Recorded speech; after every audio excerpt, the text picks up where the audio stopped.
tifu by not remembering to knock over the turd spire in my outhouse. A little bit of background so this makes sense. I live in northern Alaska in a dry cabin, which means no running water. Because of this, I have to use an outhouse, haul water for dishes, and shower at public facilities. In the winter, it drops down to 40 F, which makes for a cold outhouse visit. On the really cold days, when you go to the bathroom, it immediately freezes upon dropping in the outhouse. This causes every turd to freeze on top of each other and eventually form what I call the turd spire. I normally have a big stick next to the outhouse to knock the spire over when it gets too high. This morning, in my grogginess after waking up, I didn't check for the spire before I sat down, and it turns out it was time to knock it over. My poor butt was assaulted with the touch of a cold frozen turd from the day before.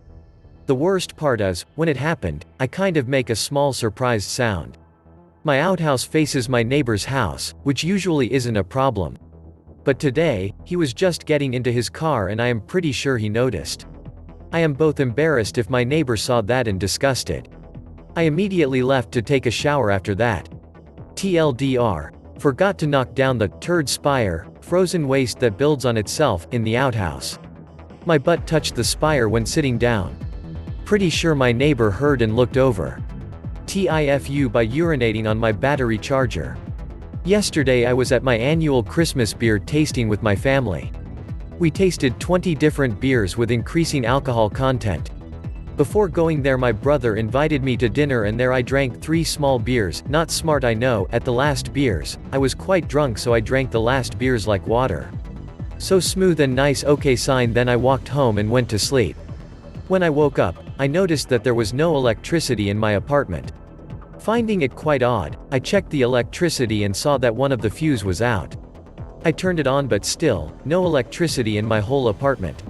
Went to my balcony where I keep my vaporizer and noticed that the batteries were depleted, so I went to my room where I keep my charging station for the batteries and was gonna take the batteries that were charged and start charging the batteries that were depleted. But then I noticed that my nightstand was wet. Strange yellowish puddle around it and everywhere.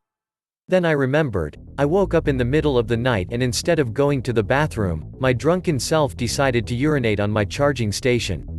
I remember the sparks flying, which I thought at the time was kinda cool, and I didn't think much of it, went back to sleep. So I had to spend my morning hungover as heck cleaning pee from everywhere in the corner of my room and had to go to the main power fuse for the whole apartment building to turn the power back on. Fun times.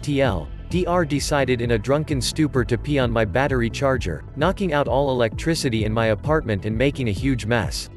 TIFU by using the restroom at the DMV. This happened a few years ago, but I renewed my plates today and was reminded of this experience. As everybody knows, the DMV is always, and I mean always, the last place on earth anybody wants to be. This special morning was just like any other. I woke up, had a smoke, drank my coffee, did the same normal routine I do every morning. Once I was ready, I mentally prepared for the DMV. Headphones check. Cell phone charged. Check. All required paperwork. Check. Need to use the restroom. Check. Everything starts off normal, show up early, wait in line, etc. I'm around 15 to 20 people ahead of me when I check in and receive my deli counter number like the animal I am. Everything is going great. I walk into the DMV and notice the chairs are all set up facing the doors to the restroom. Odd choice, I think to myself, as the chairs aren't facing the DMV counters, but are set up in a more punitive style. Something like, hey, we know you're stuck here, so enjoy staring at this wall for the entire time you wait for your plates. About 10 minutes into my wait, my stomach begins to rumble. I hadn't eaten breakfast, so I thought I was just hungry. Another few minutes pass and I realize the mental checklist I run through failed me miserably and I had to poop. At the DMV. No worries, I say to myself. Just go in, do your thing, be quick, nobody will notice. The pressure to poop in public, with the internal timer that your number is only like 10 away, is one of the most intense pressures you will face in your lifetime. Nothing seems to go your way. Everything takes longer. Time speeds up and your bowels slow down. But thank God. I finish after what seems to be an eternity. This is when it gets exciting. Everyone has had those bowel movements where you just can't seem to wipe enough. Sheet after sheet of TP and there was still remnants. For whatever reason, as a male, I feel like wiping harder is the way to handle these situations.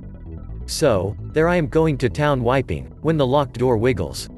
Quick reminder, every single chair in the DMV is pointing directly at the door to the single-use restrooms. Odd choice, right? Anyway, the door handle jiggles. Someone is in here, I say. Must not have been loud enough because the door jiggles again. On the second jiggle, this unfortunate soul, who probably just had to pee, was staring directly at the guy who was mid-wipe after he had just wrecked the DMV toilet. It would have been okay had it been only that one person staring right at me. But, no, it had to be the entire fucking DMV staring straight at the guy wiping his ass. I cannot even begin to explain the embarrassment, humiliation, self-conscious bullshit that ran through my head. Holy shit, pardon the pun, but that was a stinky situation. Washed my hands for the longest time imaginable, just hoping people would leave and I would be the only person left in the DMV when I decided to exit the crime scene. Alas, nobody left and I was forced to sit in the DMV.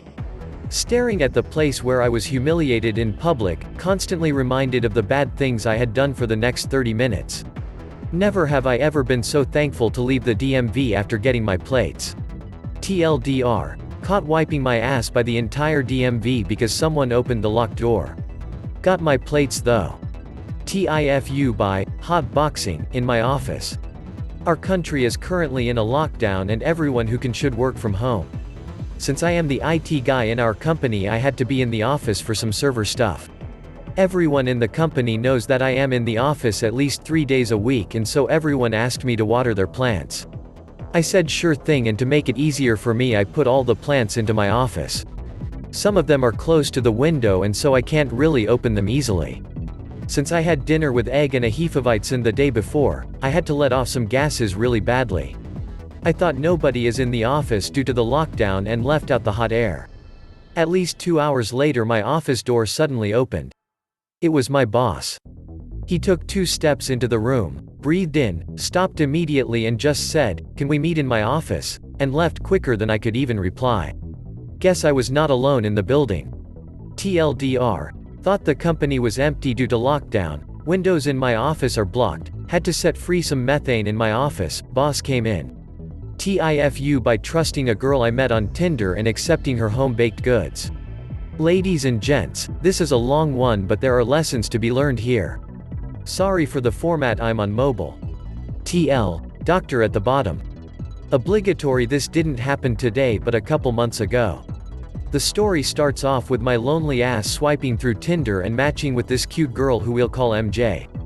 MJ is a straight-up pothead and injects lots of marijuanas a day. I'm talking ounces a week, which is surprising considering she's about 5'0" feet, 152 centimeters, 110 pounds, 50 kilograms. After a few weeks of talking, MJ tells me that she wants to come over.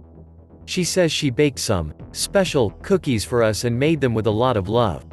Guys, I think I found myself a keeper. She arrives at my place and takes 2 cookies out of her bag and hands me one.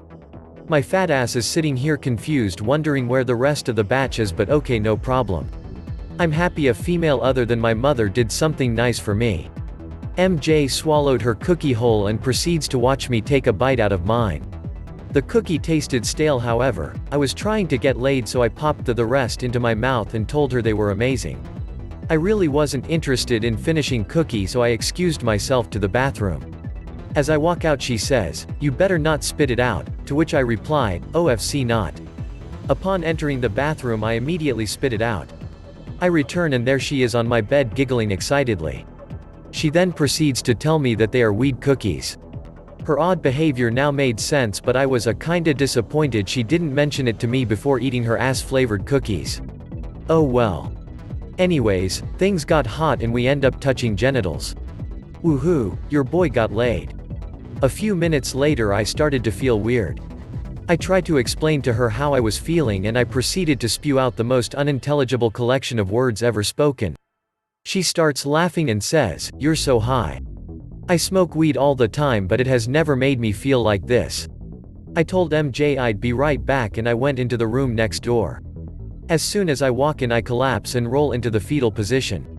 Seconds later the entire room is spinning, my legs are numb, and my heart is beating 160 BPM. I contemplated calling an ambulance because I was convinced I was dying. However, I chose not to because I have lots of friends who are EMT and I didn't want them seeing my stupid, naked, stoned ass lying on the floor. Besides, you can't die from weed, right? I chose to wait it out. I'm laying there in agony waiting for this storm of a high to pass and praying no one walks in. I felt the urge to throw up but I couldn't stand because my legs were still numb. I was somehow able to army crawl my way to the toilet and threw up immediately. I did that all night until I passed out. I woke up the next morning extremely nauseous and sore, walked back to my bedroom, and got dressed. The girl woke up and apologized for falling asleep and asked how my night went. I said, "Great. Can't wait to do it again." She then reaches into her bag and gives me another cookie. This crazy bitch then has the audacity to say, "Eat it now, laughing face." Homegirl, I would rather practice abstinence for the rest of my shitty mundane life than eat that spawn of Satan you are handing me. I thanked her and tell her that I'd eat it later. I walk her out to the door and as soon as she left, I Naruto ran to the bathroom and flushed the cookie the toilet. Guys and gals, moral of the story is don't eat baked goods from randoms you meet on Tinder. TLDR met a stoner girl on Tinder who came over with cookies that she graciously baked for me.